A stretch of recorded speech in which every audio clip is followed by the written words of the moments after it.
Hello. Well, the Department for Work and Pensions is set to gain new powers to monitor bank accounts of benefit claimants for signs of fraud and overpayments.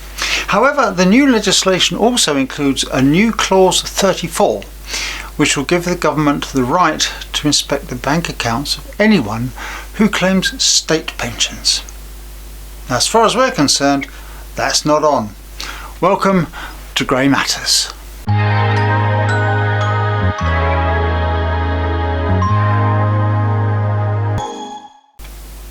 Hello, and welcome to Grey Matters, the channel that promotes the fact that the old generation still matters and has relevance, and which looks at issues that matter to the older generation.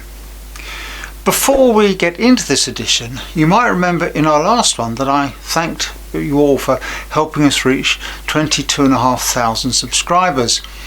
Well, in this past week alone, we welcomed in excess of 6,000 more, which has taken our total community to nearly 29,000, which for a niche channel like ours is amazing. So thank you all very, very much. 29,000, who'd have thought it? Now, we've had quite a few viewers wanting us to take a closer look at the proposed legislation that would allow the DWP to snoop on people's bank accounts. There's been a lot of information and misinformation, and people saying it's pensioners' bank accounts, and other people saying no, it's not. It's purely the benefit claimants, which is what I was saying in a video when we covered this before. The bill, which is called the, wait for this, Public Authorities Fraud, Error and Recovery Bill, had its first reading in the comments on the 22nd of January. Now, as well as granting the government new powers to combat fraud and recover debts, the legislation will also require banks and financial institutions to share data that might indicate benefit overpayments.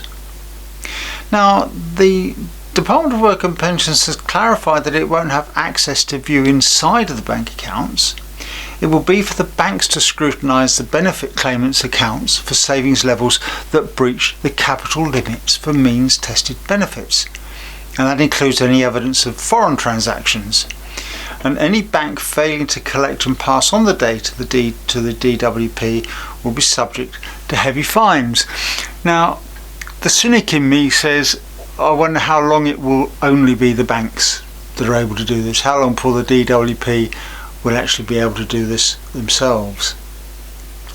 Now, capital is defined, just out of interest, as any cash amount you own. That includes savings in any bank or building society, as well as premium bonds, stock shares, the value of any property that isn't your primary residence. And that seems fairly obvious to me. But what I didn't realise was the tight control the DWP has over your capital when it comes to your benefits. They've set a capital limit of just £16,000 if you're claiming universal credit, which means if you have 16,000 or above saved up, then you're not entitled to the benefit until that amount is reduced below that threshold. But it doesn't end there. If you have capital valued between £6,001 and 16,000, then that will also affect your universal credit. I mean, for each £250 you are above that £6,000, your universal credit is reduced by £4.35 a month. Now, this means if you have an account of, say, 6,300 in a savings account, 6,000 of it will be ignored, and the other 300 will be treated as giving you a monthly income of £8.70, and then that's deducted from your monthly universal credit payment. Now, the government is vowing to crack down on benefit fraudsters because the DWP was cheated out of, wait for this, £7 billion last year alone. Wow. 7 billion, that's huge, considering there are only, and I use the word advisedly, there are only 9 million claimants out there. That equates to nearly £800,000 per claimant. There must be a lot of very industrious and enterprising benefit cheats out there. Now, the bill has one really weird clause in it, I think. And that's if a person defrauds the system of £1,000 or more, the new legislation would allow the department to suspend that person's driving licence for up to 2 years if all other attempts of debt recovery have failed. Now, I checked Liz Kendall's report to Parliament, and it's true. I can only assume it's being used as a stick to get the debt paid, because there's no other indications there, such as they intend to seize the family car to recover the debt. So if it's not a stick, what's the point? Plus, it could seriously curtail the benefit cheat's ability to seek employment. Now, I say benefit cheat. I'm sure there are going to be people out there who, for whatever reason, may not have cheated that amount but just don't want to pay it back. It seems counterproductive to me for the government on one hand to harp on about getting people back to work, and then on the other removing their ability to do so by disqualifying them from driving, even for benefits cheats. It just doesn't seem to make sense.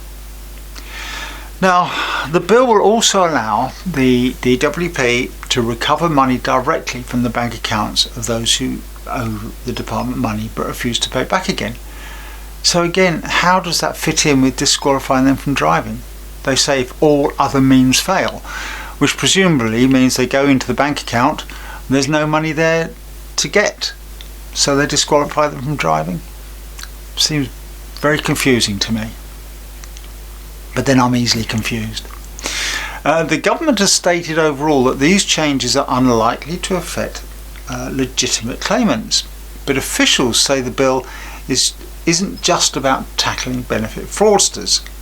It will also include safeguarding measures to help protect the most vulnerable claimants and ensure that law-abiding claimants get the right benefits, preventing them from falling further into debt. Do we really believe that?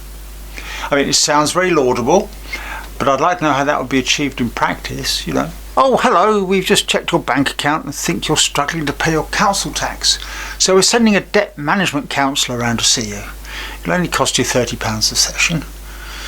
Yeah, at the moment almost 9 million claimants would be caught in the surveillance net, including 5.8 million universal credit claimants, 1.6 million claimants of employment and support allowance, and 1.4 million claimants of pension credits. But this next assurance from Liz Kendall instantly got my hackles up. She has disclosed that one benefit is safe from bank account checks, and that's the state pension. She's assured pensioners that they're safe. But the state pension is not a benefit, you moron.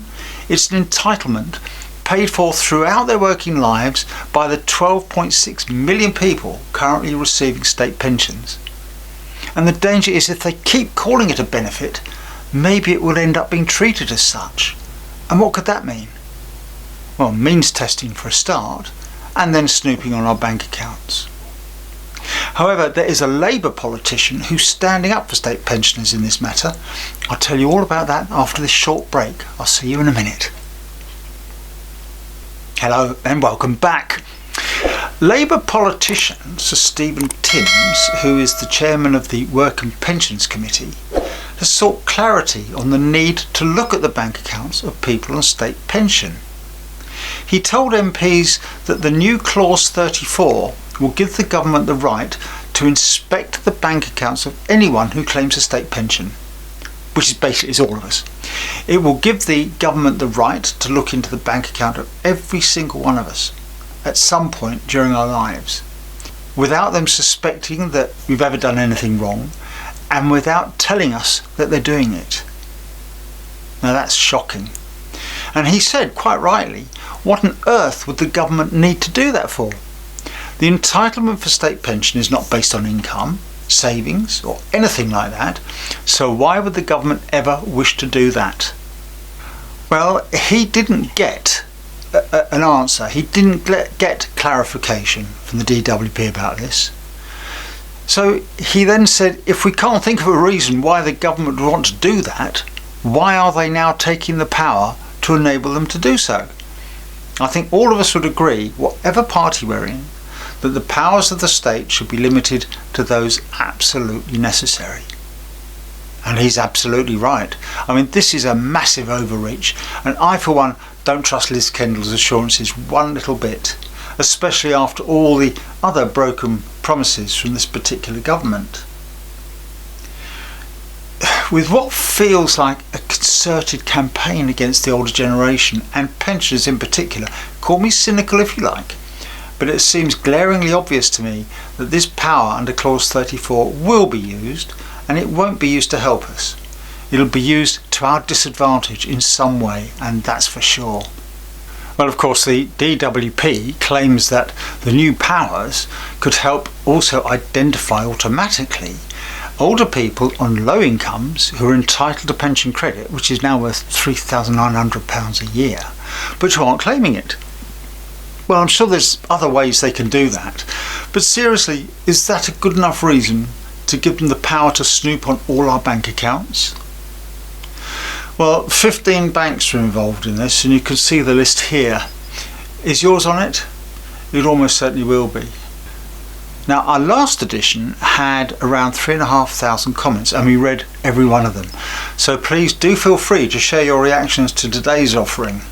As I mentioned at the top of this edition, we've gained an incredible 6,000 plus new subscribers this week. So if you want to join our growing community, just hit that subscribe button, and of course the bell if you want to be kept in touch when future episodes drop. I think this episode, it worries me. It does worry me. If they've got the power to snoop on state pension bank accounts, they're going to use it. So in the meantime, thank you as always for joining us.